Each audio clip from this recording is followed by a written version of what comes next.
Assalamualaikum warahmatullahi wabarakatuh. Jira jirtu hordoftoonni chaanaalii kiyya marti keessa fayyaa keessanii alhamdulillah nagara bakka jiraattan siin jedha.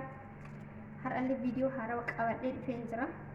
Innillee maal jechuun keessan hin dura kallattumaan gara viidichaatti osoo hin darbin warroonni chaanaalii kiyyaaf haarawaa taatan sabskiraayib osoo hin goone bira hin darbina.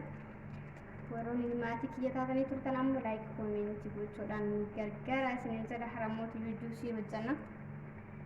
Juusiin hojjannu mootu juusii maaliif isin jedhamu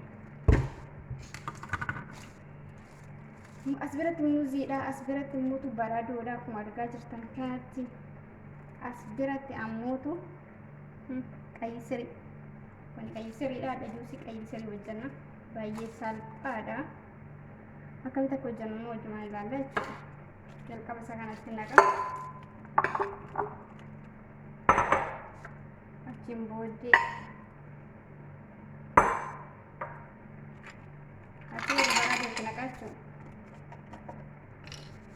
achi booda ammoo aanan itti buusaa jechuudha. Hammam dadaddeessa jedhu fi ammoo tuyyuu hagam takka ani baay'isee maatii baay'eedha kan barbaadu baay'iseen dalagaa isin immoo haga maatii keessaniitiin dalaguu dandeessu rakkoo hin qabu.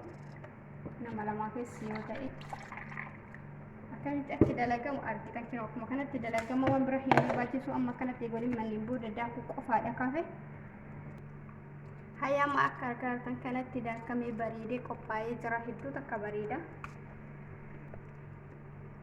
Sana booda haaluma kanaan qixxaniituma fayyadamu qofaadha. Waan biraan barbaachisu ilaalamee akkatti bareedu. Waaw!